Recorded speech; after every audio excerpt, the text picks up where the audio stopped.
உலகின் மிக முக்கியமான அறுவை சிகிச்சை நிபுணர் ஜான் வாரிங்டன் ஹவர்ட் அவர்களுடைய வாழ்க்கை வரலாறு தான் நம்ம இந்த வீடியோவில் பார்க்க போகிறோம். 1841 நவம்பர் 13 அன்னைக்கு இங்கிலாண்டில் இருக்கிற எசெக்ஸோடைய சிட்டி ஆஃப் செல்ம்ஸ்ஃபோர்டில் இருக்கிற கிரேட் பேடோவில் பிறக்கிறார் ஜான் வாரிங்டன் ஹவர்ட். இவர் கூட பிறந்தவங்க 9 பேர் இருந்திருக்கிறாங்க. இவருடைய குடும்பம் நல்ல நிலையில் வாழ்ந்து வந்திருக்கிறாங்க. ஜான் வாரிங்டன் ஹவர்டோடைய கூட பிறந்த பிரதர் சிஸ்டர்ஸில் சில பேர் குழந்தைகளாக இருக்கும்போதே அடுத்தடுத்து இறந்து போனாங்க. இதன் காரணமாக ஜான் வாரிங்டன் ஹவர்டோடைய குழந்தை பருவமானது சோகம் நிறைந்ததாக இருந்து வந்தது. இந்த நிலையில் கரெக்டாக 1847ஆம் ஆண்டுடைய ஆரம்ப காலகட்டத்தில் ஜான் வாரிங்டன் ஹவர்டுக்கு 5 வயது இருக்கும்போது, அதாவது ஜான் வாரிங்டன் ஹவர்ட் நவம்பரில் பிறந்திருந்தனால 1847ஆம் ஆண்டுடைய ஆரம்ப காலகட்டத்தில் ஜான் வாரிங்டன் ஹவர்டுக்கு 5 வயது இருந்தது. அப்போ இவருடைய அப்பா இவரை படிக்க வைக்கிறதுக்காக கிரேட் பேடோலையே இருக்கக்கூடிய ஒரு லோக்கல் ஸ்கூலில் இவரை சேர்த்துடுறாங்க. அது ஒரு பிரைமரி ஸ்கூலாக இருந்தது. அங்கு சேர்ந்து ஜான் வாரிங்டன் ஹவர்ட் இவருடைய ஆரம்ப கல்வியை படிக்க ஆரம்பிச்சிருந்தாங்க. ஆரம்ப கல்வியின் போது ஹிஸ்ட்ரி, ஃபிலாசபி, லிட்ரேச்சர், அதாவது வரலாறு, தத்துவம், இலக்கியம் இது போன்ற கிளாசிக்கல் எஜுகேஷனை ஜான் வாரிங்டன் ஹவர்ட் படித்து வந்தாங்க. பின்னர் 1852ஆம் ஆண்டுடைய ஆரம்ப காலகட்டத்தில் இவருடைய 10 வயதில் ஜான் வாரிங்டன் ஹவர்ட் இவருடைய ஆரம்ப கல்வியை முடிச்சிடுறாங்க. இதுக்கப்புறமா இவருடைய அப்பா இவரை மேற்கொண்டு படிக்க வைக்கிறதுக்காக அதே கிரேட் பேடோலையே இருக்கக்கூடிய ஒரு லோக்கல் கிராமர் ஸ்கூலில் இவரை சேர்த்துடுறாங்க. அது ஒரு ஹை ஸ்கூலாக இருந்தது. அங்கு சேர்ந்து ஜான் வாரிங்டன் ஹவர்ட் இவருடைய ஹையர் எஜுகேஷன் உயர்கல்வியை படிக்க ஆரம்பிச்சிருந்தாங்க. உயர்கல்வியின் போது கிரீக் லாங்குவேஜையும் லட்டின் லாங்குவேஜையும் ஜான் வாரிங்டன் ஹவர்ட் கற்றுக்கிட்டு வந்தாங்க. இதுக்கப்புறமா மெல்ல மெல்ல ஜான் வாரிங்டன் ஹவர்டுக்கு மருத்துவத்தின் மீது ஆர்வம் ஏற்படுது. இதன் காரணமாக இவருடைய உயர்கல்வியின் போது ஜான் வாரிங்டன் ஹவர்ட் வந்து மருத்துவம் படித்து மருத்துவர் ஆகணும் அப்படின்னு முடிவு செஞ்சிடறாங்க. இதுக்கு ஜான் வாரிங்டன் ஹவர்டோடைய அப்பா அம்மா ஆதரவாகவும் இருந்து வந்தாங்க. இந்த நிலையில் சரியாக 1859ஆம் ஆண்டுடைய ஆரம்ப காலகட்டத்தில் இவருடைய 17 வயதில் ஜான் வாரிங்டன் ஹவர்ட் இவருடைய ஆரம்ப ஹையர் எஜுகேஷன் உயர்கல்வியை முடிச்சிடுறாங்க. இதுக்கப்புறமா அதே கிரேட் பேடோ ஹை ஸ்கூல்லையே ஜான் வாரிங்டன் ஹவர்ட் வந்து ப்ரீ மெட்ரிகுலேஷன் ஸ்டடி பண்ண ஆரம்பிக்கிறாங்க. இது பிஃபோர் காலேஜ் ப்ரிப்பரேட்டரி கோர்ஸ் அப்படின்னு அழைக்கப்படும். அதாவது காலேஜ் ஜாயின் பண்ணி படிக்கிறதுக்கு முன்னாடி படிக்கக்கூடிய ஒரு 1 இயர் கோர்ஸ் தான் இது. இது 6th form education, A class education அப்படின்னு கூட அழைக்கப்படும். ஸோ அதை எடுத்து அடுத்த ஓராண்டு ஜான் வாரிங்டன் ஹவர்ட் படிக்கிறாங்க. பின்னர் 1860ஆம் ஆண்டுடைய ஆரம்ப காலகட்டத்தில் இவருடைய 18 வயதில் ஜான் வாரிங்டன் ஹவர்ட் வந்து அந்த pre matriculation study before college preparatory course அப்படின்ற 1 இயர் கோர்ஸையும் கம்ப்ளீட் பண்ணிடுறாங்க. இதுக்கப்புறமா ஜான் வாரிங்டன் ஹவர்ட் மருத்துவம் படிக்கணும்னு விரும்பினால இவருடைய அப்பா இவரை மருத்துவம் படிக்க வைக்கிறதுக்காக இந்த இங்கிலாந்தில் இருக்கிற எசெக்ஸோடைய சிட்டி ஆஃப் செல்ம்ஸ்ஃபோர்டில் இருக்கிற கிரேட் பேடோவில் இருந்து அதே இங்கிலாந்தில் இருக்கிற லண்டனுடைய லண்டன் பரோ ஆஃப் வான்ஸ்வொர்த்தில் இருக்கிற டூட்டிங்க்கு இவரை அனுப்புகிறாங்க. குறிப்பாக அந்த டூட்டிங்கில் இருக்கக்கூடிய செயின்ட் ஜார்ஜஸ் ஹாஸ்பிட்டல் மெடிக்கல் ஸ்கூலில் 1860 அக்டோபர் மாதம் இவரை வந்து ஜான் வாரிங்டன் ஹவர்டை இவருடைய அப்பா சேர்க்கிறாங்க.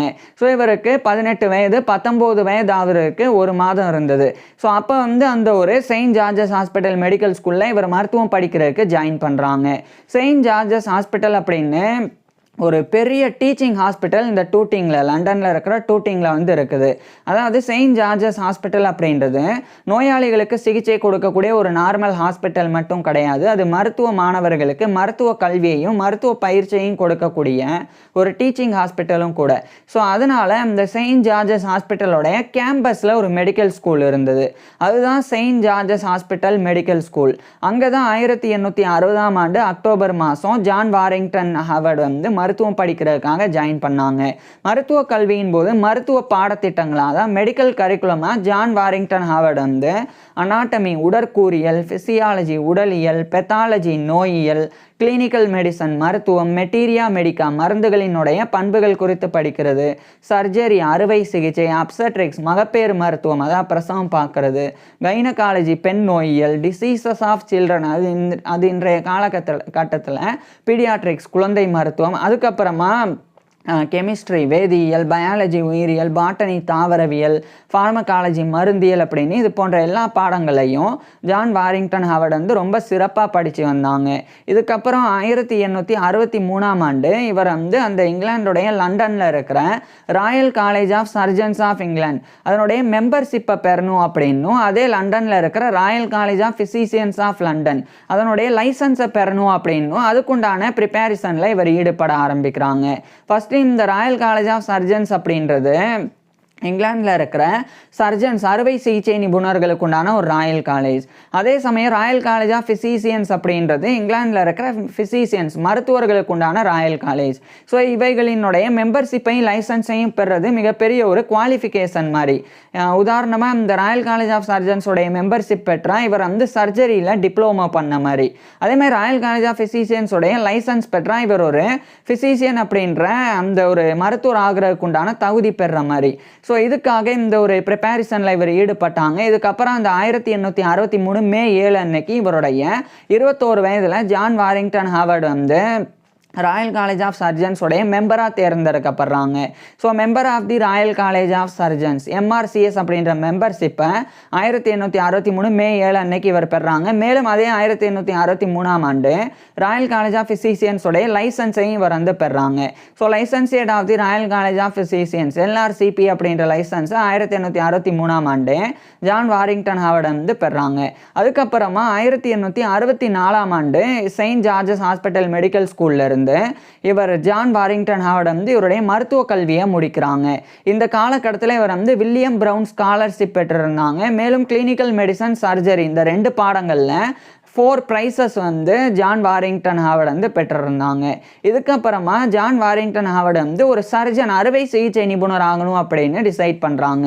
இதன் காரணமாக இந்த 1864 இவருடைய மருத்துவ கல்வியை முடித்ததுக்கப்புறமா இவர் வந்து அதே லண்டனில் இருக்கிற வெஸ்ட்மின்ஸ்டர் ஹாஸ்பிட்டல் அங்கே 1864 ஒரு house சர்ஜனாக John Warrington Howard join பண்ணுறாங்க.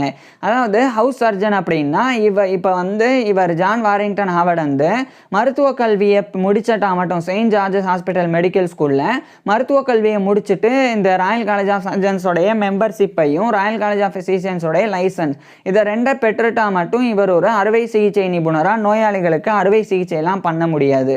அதுக்கு முன்னாடி ஒரு மருத்துவமனையில் சேர்ந்து அங்கே இருக்கக்கூடிய தேர்ந்த அறுவை சிகிச்சை நிபுணர்கள் நோயாளிகளுக்கு அறுவை சிகிச்சை பண்ணுறதை பார்த்து பயிற்சி பெறணும். அதுக்கப்புறமா அந்த தேர்ந்த அறுவை சிகிச்சை நிபுணர்களினுடைய மேற்பார்வையின் கீழே ஜான் வாரிங்டன் ஹாவர்ட் வந்து நோயாளிகளுக்கு சர்ஜரி அறுவை சிகிச்சை பண்ணணும். இதெல்லாம் சரியாக செஞ்சாதான் ஜான் வாரிங்டன் ஹாவர்ட் வந்து ஒரு சர்ஜன் அறுவை சிகிச்சை நிபுணராக தகுதி பெற முடியும். அதுக்காக தான் இந்த வெஸ்ட்மின்ஸ்டர் ஹாஸ்பிட்டலில் ஒரு ஹவுஸ் சர்ஜனாக 1864 ஜான் வாரிங்டன் ஹாவர்ட் வந்து ஜாயின் பண்ணாங்க. அதாவது ராயல் காலேஜ் ஆஃப் சர்ஜன்ஸோடைய மெம்பர்ஷிப்பும் ராயல் காலேஜ் ஆஃப் ஃபிசிசியன்ஸோடைய லைசன்ஸ் 2மே வந்து படித்து எக்ஸாமினேஷன் அட்டன் பண்ணி பெறுறது. ஆனால் ஹவுஸ் சர்ஜனாக இவர் ஜாயின் பண்ணது நேரடியாக சர்ஜிக்கல் ட்ரைனிங்காக. ஸோ அதை ஓராண்டு வெஸ்ட்மின்ஸ்டர் ஹாஸ்பிட்டலில் அடுத்த ஓராண்டு 1865 வரைக்கும் ஹவுஸ் சர்ஜனாக இவருடைய சர்ஜிக்கல் ட்ரைனிங்கை பெற்று சர்ஜிக்கல் ட்ரைனிங்கை முடித்து ஒரு சர்ஜன் அறுவை சிகிச்சை நிபுணராகவும் ஜான் வாரிங்டன் ஹாவர்ட் வந்து தகுதி பெறாங்க. அதுக்கப்புறமா குழந்தை மருத்துவத்திலையும் இவருக்கு ஆர்வம் இருந்தது. குழந்தைகளுக்கு ஏற்படக்கூடிய நோய்களுக்கு சிகிச்சை கொடுக்கறதுலையும் ஜான் வாரிங்டன் ஹாவர்டுக்கு ஆர்வம் இருந்தது. இதனால இந்த 1865 வெஸ்ட்மின்ஸ்டர் ஹாஸ்பிட்டலில் இவருடைய சர்ஜிக்கல் ட்ரைனிங்கை முடிச்சதுக்கு அப்புறமா அதே லண்டன் பரோ ஆஃப் கேம்டன்ல இருக்கிற ப்ளூம்ஸ்பெரி அங்கே இருக்கக்கூடிய கிரேட் ஆர்மண்ட் ஸ்ட்ரீட் ஹாஸ்பிட்டல், அது அன்றைய காலகட்டத்தில் ஹாஸ்பிட்டல் ஃபார் சிக் சில்ட்ரன் அப்படின்னு அழைக்கப்பட்டது. இது ஒரு குழந்தைகள் மருத்துவமனை. அங்கே இவர் ஒரு ஹவுஸ் சர்ஜனாக 1865 ஜாயின் பண்ணி குழந்தைகளுக்கு பண்ணக்கூடிய அறுவை சிகிச்சை சார்ந்த பயிற்சிகளை ஜான் வாரிங்டன் ஹாவர்ட் வந்து மேற்கொள்ள ஆரம்பிக்கிறாங்க. இப்படியே கிட்டத்தட்ட அடுத்த ஈராண்டு 1867 வரைக்கும் ஜான் வாரிங்டன் ஹாவர்ட் வந்து அந்த குழந்தைகள் மருத்துவமனையில் அந்த கிரேட் ஆர்மண்ட் ஸ்ட்ரீட் ஹாஸ்பிட்டலில் இவர் வந்து ஹவுஸ் சர்ஜனாக இவருடைய குழந்தைகளுக்கு சிகிச்சை கொடுக்கக்கூடிய பயிற்சியையும் பெற்றாங்க. அதுக்கப்புறம் இந்த 1867 தான் இவருடைய பயிற்சியெல்லாம் முடிச்சிடுறாங்க. இதுக்கப்புறமா இவர் ஏற்கனவே படித்த Saint George's hospital Medical School அங்கே இவர் ஒரு டெமான்ஸ்ட்ரேட்டர் ஆஃப் அனாட்டமியாக நியமிக்கப்படுறாங்க. இதனால் இந்த 1867 இவர் வந்து அந்த கிரேட் ஆர்மண்ட் ஸ்ட்ரீட் ஹாஸ்பிட்டலில் இருந்து வெளியேறி அந்த லண்டன் பரோ ஆஃப் கேம்டனில் இருக்கிற ப்ளூம்ஸ்பெரியிலிருந்து அதே லண்டன் பரோ ஆஃப் வான்ஸ்வர்த்தில் இருக்கிற டூட்டிங்க்கு போய் அந்த செயின்ட் ஜார்ஜஸ் ஹாஸ்பிட்டல் மெடிக்கல் ஸ்கூலோடைய ஒரு டெமான்ஸ்ட்ரேட்டர் ஆஃப் அனாட்டமியாக 1867ஆம் ஆண்டிலிருந்து இவர் பணிபுரிய ஆரம்பிக்கிறாங்க. டெமான்ஸ்ட்ரேட்டர் ஆஃப் அனாட்டமி அப்படின்னா, இப்போ அனாட்டமி அப்படின்றது உடற்கூறியல். அதாவது உடற்கூறியல் அப்படின்னா உடல் உறுப்புகள், திசுக்கள், எலும்புகள் அவைகளினுடைய ஸ்ட்ரக்சர், கட்டமைப்பு குறித்து படிக்கிறது தான் அனாட்டமி, உடற்கூறியல் அப்படின்றது. உதாரணமாக நம்மளுடைய இருதயம் நம்மளுடைய உடலில் எங்கே அமைஞ்சிருக்கு, அதனுடைய வடிவம் என்ன, அந்த இருதயத்தில் எத்தனை சேம்பர்ஸ், அறைகள் இருக்குது, அந்த இருதயத்திலிருந்து ரத்த நாளங்கள் எப்படி உடலில் பரவி இருக்குது, அதேமாதிரி நம்மளுடைய உடல் திசுக்களினுடைய தன்மை என்ன, நம்மளுடைய உடல் எலும்புகளின் வடிவங்கள் என்ன அப்படின்னு இது மாதிரி உடல் உறுப்புகள், திசுக்கள், எலும்புகளினுடைய ஸ்ட்ரக்சர், கட்டமைப்பு குறித்து படிக்கிறது தான் அனாட்டமி, உடற்கூறியல் அப்படின்றது. இந்த உடற்கூறியல் அனாட்டமி அப்படின்றது மருத்துவ பாடத்திட்டத்தில் வரக்கூடிய பாடங்களில் ஒன்று தான். ஏன்னா இவரே கூட anatomy, physiology, pathology, materia மெடிக்கா, clinical medicine, surgery போன்ற சப்ஜெக்ட்ஸ்லாம் படித்தாங்க. அதில் ஒன்று அனாட்டமி. இதை மருத்துவ மாணவர்களுக்கு டெமான்ஸ்ட்ரேட் பண்ணக்கூடிய ஒரு டெமான்ஸ்ட்ரேட்டராக தான் இவர் 1867ஆம் ஆண்டு நியமிக்கப்பட்டாங்க. டெமான்ஸ்ட்ரேட்டர் அப்படின்னா நேரடியாக சடலங்களை பயன்படுத்தி சடலங்களை டைசெக்ட் பண்ணி அதனுடைய உடல் உறுப்புகள், திசுக்கள், எலும்புகளினுடைய கட்டமைப்பை விளக்கி கூறுறது தான் இந்த டெமான்ஸ்ட்ரேட்டர் அப்படின்ற பொறுப்பு, டெமான்ஸ்ட்ரேட்டர் ஆஃப் அனாட்டமி அப்படின்ற பொறுப்பு. ஸோ இதில் தான் இவர் வந்து செயின்ட் ஜார்ஜஸ் ஹாஸ்பிட்டல் மெடிக்கல் ஸ்கூலில் பணியாற்ற தொடங்கியிருந்தாங்க. மேலும் அதே 1867ஆம் ஆண்டு இவர் வந்து குரூப் அப்படின்னு ஒரு நோய், அதேமாதிரி டிஃப்தீரியா அப்படின்னு இந்த ஒரு நோய், இந்த 2 நோய்கள் குறித்து ஜான் வாரிங்டன் ஹாவர்ட் வந்து ரிசர்ச் பண்ணாங்க. டிஃப்தீரியா அப்படின்றது தொண்டையில் ஏற்படக்கூடிய ஒரு வகையான இன்ஃபெக்ஷன். அது அந்த காலகட்டத்தில் உயிரிழப்புகளை, குழந்தைகள் மத்தியில் உயிரிழப்புகளை ஏற்படுத்தி வந்தது. அதேமாதிரி குரூப் அப்படின்றது வந்து குழந்தைகளினுடைய இந்த குரல் வலை, அதுக்கப்புறமா குழந்தைகளினுடைய மூச்சுக்குழாய், அந்த மூச்சுக்குழாய், குரல் வலை, லேரிங்ஸ் அண்டு இந்த ஒரு ட்ரைக்கியா, ட்ராக்கியா, இந்த 2 இதில் லேரிங்ஸ், ட்ராக்கியா, லேரிங்ஸ் அப்படின்னா குரல் வலை, ட்ராக்கியா அப்படின்றது இந்த மூச்சுக்குழாய். ஸோ இந்த 2 இடங்களில் ஏற்படக்கூடிய இன்ஃபெக்ஷன்ஸ் வந்து குரூப் அப்படின்னு அழைக்கப்படும். இந்த குரூப் அதே மாதிரி டிஃப்தீரியா, இது 2மே குழந்தைகளுக்கு ஏற்படக்கூடியது. ஸோ இவைகள் குறித்து இவர் ஜான் வாரிங்டன் ஹாவர்ட் வந்து ஒரு ரிசர்ச் ஒர்க் எழுதினாங்க. அது ஆன் குரூப் அண்ட் டிஃப்தீரியா அப்படின்ற டைட்டிலில் செயின்ட் ஜார்ஜஸ் ஹாஸ்பிட்டல் ரிப்போர்ட்ஸில் வெளியிட்டாங்க. செயின்ட் ஜார்ஜஸ் ஹாஸ்பிட்டல் ரிப்போர்ட்ஸ் அப்படின்றது செயின்ட் ஜார்ஜஸ் ஹாஸ்பிட்டலோடைய ஒரு ஜேர்னல். அதில் 1867ஆம் ஆண்டு இந்த ஒரு ஒர்க்கை வந்து ஜான் வாரிங்டன் ஹாவர்ட் வெளியிடுறாங்க. அதுக்கப்புறம் 1868 ஜூன் 18 அன்னைக்கு இவருடைய 26 வயதில் ராயல் காலேஜ் ஆஃப் சர்ஜன்ஸோடைய ஃபெல்லோவாகவும் இவர் வந்து தேர்ந்தெடுக்கப்படுறாங்க. ஏற்கனவே மெம்பராக தேர்ந்தெடுக்கப்பட்டாங்க, இப்போ ஃபெல்லோவாக தேர்ந்தெடுக்கப்படுறாங்க. So fellow of the royal college of surgeons, FRCS அப்படின்ற இந்த ஒரு பட்டத்தை, கௌரவத்தை 1868 ஜூன் 18 அன்னைக்கு இவருடைய 26 வயதில் ஜான் வாரிங்டன் ஹாவர்ட் வந்து பெறாங்க. அதுக்கப்புறம் 1869ஆம் ஆண்டு இன்னொரு முக்கியமான ஒரு ரிசர்ச்சில் ஈடுபட்டாங்க. அதாவது இந்த தைராய்டு கிளாண்டில் ஏற்படக்கூடிய கார்சினோமா, புற்றுநோய், அது குறித்து இவர் வந்து ஆராய்ச்சி பண்ணாங்க. அதை வந்து 1869ஆம் ஆண்டு on fracture of the skull with pulsating tumor of on fracture of the skull with pulsating tumor of the head அப்படின்னு ஒரு ரிசர்ச் பேப்பர். இது 1869ஆம் ஆண்டு ஜான் வாரிங்டன் ஹாவர்ட் வந்து எழுதி வெளியிட்டாங்க. குறிப்பாக டிமத்தி ஹோம்ஸ் அப்படின்னு சொல்லி ஒரு அறுவை சிகிச்சை நிபுணர். இந்த டிமத்தி ஹோம்ஸோடைய வாழ்க்கை வரலாறு நம்ம ஏற்கனவே பார்த்துருக்குறோம். அதேமாதிரி மிஸ்டர் ஹல்கி அப்படின்னு இன்னொரு அறுவை சிகிச்சை நிபுணர். இந்த 2 பேரும் இணைஞ்சு எ சிஸ்டம் ஆஃப் சர்ஜரி அப்படின்னு ஒரு புக்கை வந்து வெளியிட்டாங்க. அந்த புத்தகத்தில் ஒரு ஆர்டிக்கலாக இந்த on the fracture of skull with pulsating tumour of the head அப்படின்ற ஒர்க்கு 1869ஆம் ஆண்டு இவர் வந்து வெளியிட்டாங்க. அதாவது ஜான் வாரிங்டன் ஹாவர்ட் வந்து வெளியிட்டாங்க. அதுக்கப்புறம் 1870ஆம் ஆண்டு செயின்ட் ஜார்ஜஸ் ஹாஸ்பிட்டல் மெடிக்கல் ஸ்கூலோடைய டெமான்ஸ்ட்ரேட்டர் ஆஃப் அனாட்டமி அந்த ஒரு பொறுப்பில் இருந்து இவர் ஒரு சர்ஜிக்கல் ரெஜிஸ்ட்ரார் அப்படின்ற பதவி உயர்வை பெறாங்க. சர்ஜிக்கல் ரெஜிஸ்ட்ரார் அப்படின்றதும் ஒரு டீச்சிங் பொசிஷன் தான். ஸோ அதில் அந்த செயின்ட் ஜார்ஜஸ் ஹாஸ்பிட்டல் மெடிக்கல் ஸ்கூலில் இவர் வந்து பணியாற்ற தொடங்குறாங்க. ஜான் வாரிங்டன் ஹாவர்ட் பணியாற்ற தொடங்குறாங்க. மேலும் இவர் ஏற்கனவே பயிற்சி பெற்ற கிரேட் ஆர்மண்ட் ஸ்ட்ரீட் ஹாஸ்பிட்டல் அப்படின்ற குழந்தைகள் மருத்துவமனை, அங்கே இவர் ஒரு அசிஸ்டன்ட் சர்ஜன், உதவி அறுவை சிகிச்சை நிபுணராக அதே 1870ஆம் ஆண்டு ஜான் வாரிங்டன் ஹாவர்ட் வந்து நியமிக்கப்பட்டுறாங்க. அதுக்கப்புறமா 1871 இந்த காலகட்டத்திலலாம் ஜான் வாரிங்டன் ஹாவர்ட் வந்து தொடர்ச்சியாக ரிசர்ச் பண்ணாங்க. குறிப்பாக இவர் வந்து தைராய்டில் ஏற்படக்கூடிய பிரச்சனைகள் குறித்து இவர் வெளியிட்டதெல்லாம் ரொம்ப முக்கியத்துவம் வாய்ந்த ஒரு ஒர்க்காக இருந்தது. எந்த அளவுக்கு அப்படின்னா, இது வந்து first descriptions of the bony metastasis of the primary carcinoma of the thyroid அப்படின்னு அழைக்கப்படும். அதாவது தைராய்டினுடைய பிரைமரி கார்சினோமாவை விலக்கி போனி மெட்டாடட்டிஸ் அப்படின்னு சொல்லி அதை வந்து முழுமையாக டிஸ்கிரைப் பண்ண முதல் நபர் வந்து ஜான் வாரிங்டன் ஹாவர்டு தான். ஸோ அந்த ஒரு பெருமையை இவர் வந்து இந்த காலகட்டத்தில் பெற்றாங்க. அதுக்கப்புறம் 1872ஆம் ஆண்டு இவர் வந்து பதவி உயர்வை பெறாங்க. செயின்ட் ஜார்ஜஸ் ஹாஸ்பிட்டலுடைய சர்ஜிக்கல் ரெஜிஸ்ட்ரார் அப்படின்ற அந்த ஒரு பதவியிலிருந்து இவர் வந்து அங்கே டெமான்ஸ்ட்ரேட்டர் ஆஃப் மோர்பிட் அனாட்டமியாக நியமிக்கப்படுறாங்க. இப்போ டெமான்ஸ்ட்ரேட்டர் ஆஃப் அனாட்டமின்னா என்ன பதவின்னு தெரியும். இப்போ மோர்பிட் அனாட்டமி அப்படின்னா இந்த ஸ்ட்ரக்சர், அந்த உடல் திசுக்கள், எலும்புகள், அதே மாதிரி உறுப்புகள், அவைகளினுடைய ஸ்ட்ரக்சர் குறித்து படிக்கிறது அனாட்டமி. அதே சமயம் நோயுற்ற உடல் உறுப்புகள், திசுக்கள், எலும்புகள் அவைகள் குறித்து படிக்கிறது தான் மோர்பிட் அனாட்டமி, நோயுற்ற உடற்கூறியல் அப்படின்றது. உதாரணத்துக்கு நோயினால் பாதிக்கப்பட்ட இருதயம், நம்மளுடைய சிறுநீரகம், நம்மளுடைய உடல் திசுக்கள், நம்மளுடைய எலும்புகள், அதனுடைய வடிவம் வந்து சாதாரண வடிவத்திலிருந்து அப்படியே மாறுபடும். ஸோ அதனுடைய கட்டமைப்பே மாறிடும். அப்படி நோயுற்ற பிறகு அந்த நோயுற்ற உடல் உறுப்புகள், திசுக்கள், எலும்புகள் அவைகளினுடைய ஸ்ட்ரக்சர், கட்டமைப்பு குறித்து படிக்கிறது தான் மோர்பிட் அனாட்டமி. இதை டெமான்ஸ்ட்ரேட் பண்ணக்கூடிய ஒரு டெமான்ஸ்ட்ரேட்டர் ஆஃப் மோர்பிட் அனாட்டமியை 1872ஆம் ஆண்டு ஜான் வாரிங்டன் ஹாவர்டு வந்து செயின்ட் ஜார்ஜஸ் ஹாஸ்பிட்டலில் நியமிக்கப்பட்டாங்க. மேலும் அந்த செயின்ட் ஜார்ஜஸ் ஹாஸ்பிட்டலுடைய ஒரு மியூசியம், அந்த ஒரு அருங்காட்சியகம் இருக்குது. அந்த மியூசியத்தினுடைய ஒரு கியூரேட்டராகவும் இதே 1872ஆம் ஆண்டு இவர் வந்து நியமிக்கப்பட்டாங்க. அதுக்கப்புறம் 1873 இந்த பதவியை உறுதி செஞ்சு ஜான் வாரிங்டன் ஹாவர்டு வந்து தொடர்ந்து ஒர்க் பண்ணாங்க. அதுக்கப்புறம் 1874ஆம் ஆண்டு கிரிப்பிள்ஸ் நர்சரி அதனுடைய ஒரு சர்ஜனாகவும் இவர் வந்து நியமிக்கப்பட்டாங்க. அதுக்கப்புறமா 1875ஆம் ஆண்டு, ஏற்கனவே 1874 கிரிப்பிள்ஸ் நர்சரியுடைய சர்ஜனா நியமிக்கப்பட்டாங்க. இப்போ 1875ஆம் ஆண்டு செயின்ட் ஜார்ஜஸ் ஹாஸ்பிட்டலுடைய ஒரு அசிஸ்டன்ட் சர்ஜன், உதவி அறுவை சிகிச்சை நிபுணராக நியமிக்கப்படுறாங்க.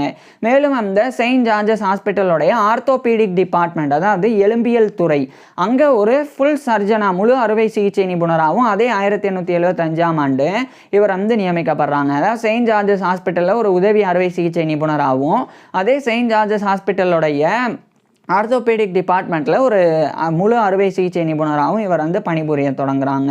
அதுக்கப்புறம் 1876ஆம் ஆண்டு கிட்டத்தட்ட இவருடைய 34-35 வயதில் ஜான் வாரிங்டன் ஹாவர்டு வந்து ஏமி சிசிலியா அப்படின்னு சொல்லி, ஏமி சிசிலியா நிக்கல்ஸ் அப்படின்ற ஒரு பெண்ணை வந்து இவர் வந்து திருமணம் பண்ணிக்கிறாங்க. இந்த ஏமி சிசிலியா நிக்கல்ஸுக்கு அந்த காலகட்டத்தில் 19 வயது தான் இருந்தது. ஏன்னா அவங்க 1857ஆம் ஆண்டு பிறந்திருந்தாங்க. ஜான் வாரிங்டன் ஹாவர்டை விட கிட்டத்தட்ட 15-16 வயசு ஜாஸ்தி. ஸோ அவங்கள 1876ஆம் ஆண்டு இவருடைய கிட்டத்தட்ட 35 வயசுலையும் அவங்களுடைய 19 வயசுலையும் ஜான் வாரிங்டன் ஹாவர்டு வந்து திருமணம் பண்ணிக்கிறாங்க. திருமணத்துக்கு அப்புறமா ஜான் வாரிங்டன் ஹாவர்டுக்கும் இவருடைய மனைவியான ஏமி சிசிலியா நிக்கல்ஸ் ஹாவர்டு, இவங்க 2 பேருக்குமே ஒரு 2 ஆண் குழந்தைகள், லாரன்ஸ் வாரிங்டன் ஹாவர்டு அப்படின்னும் ட்ரிஸ்ட்ரம் வாரிங்டன் ஹாவர்டு அப்படின்னு 2 ஆண் குழந்தைகள் பிறந்தது. இது ஜான் வாரிங்டன் ஹாவர்டோடைய பர்சனல் லைஃப், தனிப்பட்ட வாழ்க்கையாக இருந்தது. இது ஒரு பக்கம் இருக்கு. இன்னொரு பக்கம் ஜான் வாரிங்டன் ஹாவர்டு வந்து தொடர்ச்சியாக இவருடைய பல்வேறு ஆராய்ச்சிகளை தொடர்ந்து வந்தாங்க. இந்த நிலையில் 1878ஆம் ஆண்டு கிரேட் ஆர்மண்ட் ஸ்ட்ரீட் ஹாஸ்பிட்டல் அப்படின்ற குழந்தைகள் மருத்துவமனையினுடைய அசிஸ்டன்ட் சர்ஜன் அப்படின்ற பதவியிலிருந்து இவர் விலகிடுறாங்க. விலகினதுக்கு அப்புறம் அதே லண்டனில் இருக்கிற காப்ஸ் ஹில், அங்கே இருந்த ஒரு ஆர்கின் அப்படின்னு சொல்லி ஆர்கின் மோர்லீஸ் ஹாஸ்பிட்டல், அது வந்து அன்றைய காலகட்டத்தில் ஆட்கின் மோர்லீஸ் கான்வலசன்ட் ஹாஸ்பிட்டல் அப்படின்னு அழைக்கப்பட்டது. இன்றைய காலகட்டத்தில் அது வந்து, அதாவது பிற்காலத்தில் ஆட்கின் மோர்லீஸ் ஹாஸ்பிட்டல் அப்படின்னு மட்டும் அழைக்கப்பட்டது. அங்கே 1878ஆம் ஆண்டு ஒரு விசிட்டிங் சர்ஜனாக இவர் வந்து நியமிக்கப்பட்டாங்க. அதுக்கப்புறமா 1879ஆம் ஆண்டு மறுபடியும் சிஸ்டம் ஆஃப் சர்ஜரி டிமத்தி ஹோம்ஸும் மிஸ்டர் ஹல்கியும் வெளியிட்டாங்க. அதில் இவர் வந்து முக்கியமான கான்ட்ரிபியூஷனை இந்த 1879ஆம் ஆண்டு ஜான் வாரிங்டன் ஹாவர்டு கொடுத்தாங்க. அதுக்கப்புறமா இவர் வந்து பொதுவாக ஒரு ஒர்க்கு, அதாவது பெண்கள் வந்து நர்சிங் ஒர்க்கில் எந்த அளவுக்கு வந்து அவங்களோட எம்ப்ளாய்மெண்ட் இருக்குது அப்படின்ற குறித்து the employment of ladies in hospital nursing அப்படின்ற டைட்டிலில் ஒரு ஒர்க்கு, இது 1879ஆம் ஆண்டு ஜான் வாரிங்டன் ஹாவர்டு வந்து வெளியிட்டாங்க. அதுக்கப்புறமா 1880ஆம் ஆண்டு செயின்ட் ஜார்ஜஸ் ஹாஸ்பிட்டலோடைய அசிஸ்டன்ட் சர்ஜன் அந்த ஒரு பதவியிலிருந்து ஒரு ஃபுல் சர்ஜன் முழு அறுவை சிகிச்சை நிபுணர் அப்படின்ற பதவியை 1880ஆம் ஆண்டு இவர் வந்து பெறாங்க. அது மட்டும் இல்லாமல் அந்த ஆர்த்தோபெடிக் டிபார்ட்மெண்ட்டில் தொடர்ச்சியாக சர்ஜனாகவும் இவர் வந்து தொடர்ந்து பணிபுரிய ஆரம்பிக்கிறாங்க இந்த செயின்ட் ஜார்ஜஸ் ஹாஸ்பிட்டலில். அதுக்கப்புறமா Saint George's hospital Medical School அங்கே வந்து டெமான்ஸ்ட்ரேட்டர் ஆஃப் மோர்பிட் அனாட்டமி அந்த ஒரு பதவியிலிருந்து லெக்சரர் ஆன் சர்ஜரி அதாவது அறுவை சிகிச்சையில் ஒரு விரிவுரையாளர் லெக்சரர் அப்படின்ற பதவியை அதே 1880ஆம் ஆண்டு ஜான் வாரிங்டன் ஹாவர்ட் பெறாங்க. அதுக்கப்புறம் 1881 அக்டோபர் 3 இந்த காலகட்டத்தில் ஜான் வாரிங்டன் ஹாவர்ட் வந்து and liberty and authority in relation to medicine அப்படின்னு சொல்லி ஒரு ஒர்க்கை எழுதி இவர் வந்து வெளியிடுறாங்க. அதுக்கப்புறமா ஒரு முக்கியமான புக்கை இதே 1881ஆம் ஆண்டு ஜான் வாரிங்டன் ஹாவர்ட் வெளியிட்டாங்க. அதுதான் வந்து எ ட்ரீட்டஸ் ஆன் ஆர்த்தோபீடிக் சர்ஜரி எலும்பியல் அறுவை சிகிச்சை குறித்த ஒரு கட்டுரை. இது வந்து 1881ஆம் ஆண்டு ஜான் வாரிங்டன் ஹாவர்ட் வந்து வெளியிடுறாங்க. அதுக்கப்புறம் 1882ஆம் ஆண்டு இவர் நிறைய பொறுப்புகளை வகிக்கிறனால கிரிப்பிள்ஸ் நர்சரி அதனுடைய ஒரு அசிஸ்டன்ஸ் அதனுடைய ஒரு சர்ஜன் அந்த பதவியிலிருந்து மட்டும் இவர் ரிசைன் பண்ணுறாங்க. ஆனால் தொடர்ந்து செயின்ட் ஜார்ஜஸ் ஹாஸ்பிட்டலுடைய சர்ஜனாகவும் அதனுடைய ஆர்த்தோபெடிக் டிபார்ட்மெண்ட்டோடைய சர்ஜனாகவும் அதனுடைய மெடிக்கல் ஸ்கூலோடைய lecturer on surgery and operative சர்ஜரியாகவும் தொடர்ந்து பணிபுரிஞ்சு வந்தாங்க. அதுக்கப்புறம் 1883ஆம் ஆண்டு டிமத்தி ஹோம்ஸ் மிஸ்டர் ஹல்கி அவங்களுடைய அந்த சிஸ்டம் ஆஃப் சர்ஜரி மறுபடியும் இன்னொரு பதிப்பு 3ஆம் பதிப்பு வெளியிடப்பட்டது. அதுலேயுமே ஜான் வாரிங்டன் ஹாவர்ட் சில முக்கியமான ரிசர்ச் ஆர்டிகல்ஸை வெளியிட்டாங்க. அதுக்கப்புறமா இந்த 1883க்கு பிறகு கிறிஸ்டபர் ஹீத் அப்படின்னு ஒரு அறுவை சிகிச்சை நிபுணர் இந்த கிறிஸ்டபர் ஹீத்தோடைய வாழ்க்கை வரலாறை நம்ம ஏற்கனவே பார்த்துருக்குறோம். அவர் வந்து டிக்ஷனரி ஆஃப் சர்ஜரி அப்படின்னு சொல்லி ஒரு முக்கியமான ஒரு புக்கை வந்து வெளியிட்டாங்க. அதுலேயுமே வந்து ஜான் வாரிங்டன் ஹாவர்ட் சில முக்கியமான ரிசர்ச் பேப்பர்ஸை பப்ளிஷ் பண்ணாங்க. அதுக்கப்புறமா 1885களுக்கு பிறகு சில முக்கியமான பொறுப்புகளில் இவர் வந்து ஈடுபட தொடங்கியிருந்தாங்க. குறிப்பாக society for the relief of widows and orphans of medical men அதனுடைய ஒரு முக்கியமான ஒரு மெம்பராக ஜான் வாரிங்டன் ஹாவர்ட் இந்த காலகட்டத்தில் ஜாயின் பண்ணாங்க. அதுக்கப்புறம் அதாவது இந்த society for the relief of widows and orphans of medical men அப்படின்னா இந்த மருத்துவர்கள் அவங்க வந்து அந்த மருத்துவர்கள் சில நேரங்களில் போர்லையோ அல்லது இந்த நிறைய இந்த நோய்வாய்ப்படக்கூடிய காலகட்டம் அதிகமான வந்து தொற்று நோய் பரவும் போதோ அவங்க வந்து பயங்கரமாக சிகிச்சை கொடுப்பாங்க. அப்படி பண்ணும்போது அந்த பரவக்கூடிய நோயினாலேயோ அல்லது போர்லையோ மருத்துவர்கள் வந்து இறந்து போயிடுவாங்க. அப்படி இறக்கக்கூடிய மருத்துவர்களினுடைய மனைவிகளுக்கும் அவங்களுடைய குழந்தைகளுக்கும் ஆதரவளிக்கிறதுக்கு உருவாக்கப்பட்டது தான் society for the relief of widows and orphans of medical men அப்படின்றது. அதில் ஒரு மெம்பராக ஜான் வாரிங்டன் ஹாவர்ட் ஜாயின் பண்ணாங்க. அதுக்கப்புறமா வீக்லி போர்டு அப்படின்னு ஒன்று இருக்குது அதனுடைய ஒரு மெம்பராகவும் ஜான் வாரிங்டன் ஹாவர்ட் வந்து ஜாயின் பண்ணாங்க. அதுக்கப்புறம் 1890கள் காலகட்டத்தில் தொடர்ச்சியாக ஜான் வாரிங்டன் ஹாவர்ட் வந்து இது மாதிரியான பல பொறுப்புகளில் தொடர்ந்து இவர் ஈடுபட்டாங்க. குறிப்பாக இன்வேலிட் சில்ட்ரன்ஸ் எய்ட் அசோசியேஷன் அதில் ஒரு மெம்பராகவும் ஜான் வாரிங்டன் ஹாவர்ட் வந்து ஜாயின் பண்ணாங்க. அதுக்கப்புறமா நர்சிங் கமிட்டி ஒன்று வந்து இருக்குது அதுலேயும் இவர் வந்து ஒரு மெம்பராக ஜாயின் பண்ணாங்க. இந்த நிலையில தான் இவர் வந்து இரிடியூசபிள் ஹெர்னியா அப்படின்னு சொல்லி ஒரு நோய் அது குறித்து இவர் ரிசர்ச் பண்ணாங்க. அந்த முடிவை 1897ஆம் ஆண்டு ஜான் வாரிங்டன் ஹாவர்ட் வந்து வெளியிட்டாங்க இரிடியூசபிள் ஹெர்னியா அப்படின்ற டைட்டில். அதுக்கப்புறம் இதே காலகட்டத்தில் கிளினிக்கல் சொசைட்டி ஆஃப் லண்டன் அதனுடைய ஒரு ஹானரி செக்ரட்டரியாக நியமிக்கப்பட்டாங்க. அதுக்கப்புறம் பெத்தலாஜிக்கல் சொசைட்டி ஆஃப் லண்டன் அதனுடைய ஒரு வைஸ் பிரசிடெண்டாகவும் ஜான் வாரிங்டன் ஹாவர்ட் வந்து நியமிக்கப்பட்டாங்க. அதுக்கப்புறமா 1898ஆம் ஆண்டு ஜான் வாரிங்டன் ஹாவர்ட் வந்து அந்த ஒரு முக்கியமான society for the relief of widows and orphans of medical men அதனுடைய ஒரு ட்ரெஸரராக பொருளாளராக 1898ஆம் ஆண்டு ஜான் வாரிங்டன் ஹாவர்ட் நியமிக்கப்படுறாங்க. அதுக்கப்புறம் கிளினிக்கல் சொசைட்டி ஆஃப் லண்டனுடைய ஒரு வைஸ் பிரசிடெண்டாகவும் நியமிக்கப்படுறாங்க. இதுக்கப்புறமா 1900ஆம் ஆண்டு கிட்டத்தட்ட இவருடைய 59 வயதில் செயின்ட் ஜார்ஜஸ் ஹாஸ்பிட்டலுடைய சர்ஜன் அப்படின்ற பதவியிலிருந்து இவர் வந்து ரிட்டையர் ஆகுறாங்க. ரிட்டையர் ஆனதுக்கப்புறமா அதே செயின்ட் ஜார்ஜஸ் ஹாஸ்பிட்டலுடைய ஒரு கன்சல்டிங் சர்ஜனா ஜான் வாரிங்டன் ஹாவர்ட் வந்து நியமிக்கப்படுறாங்க. இதுக்கப்புறமா ஜான் வாரிங்டன் ஹாவர்ட் வந்து இன்னும் கூடுதலாக சில விஷயங்கள்ல ரிசர்ச் பண்ணாங்க. குறிப்பா த்ராம்போசிஸ் அப்படின்னா, இந்த ரத்தம் உறைஞ்சு நமக்கு பாதிப்பை ஏற்படுத்தக்கூடியது. நம்மளுடைய ரத்தம் அங்கங்க உறைஞ்சிறது அது த்ராம்போசிஸ் அப்படின்றது.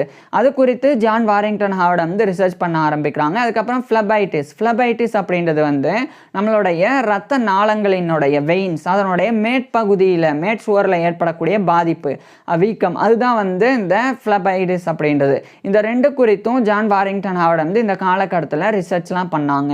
இந்த நிலையில தான் 1903ஆம் ஆண்டு இன்வாலிட் சில்ட்ரன் எய்ட்ஸ் அசோசியேஷன் அதனுடைய எக்ஸிகியூட்டிவ் கமிட்டியோடைய ஒரு சேர்மனா 1903ஆம் ஆண்டு இவர் ஜான் வாரிங்டன் ஹாவர்ட் நியமிக்கப்பட்டாங்க.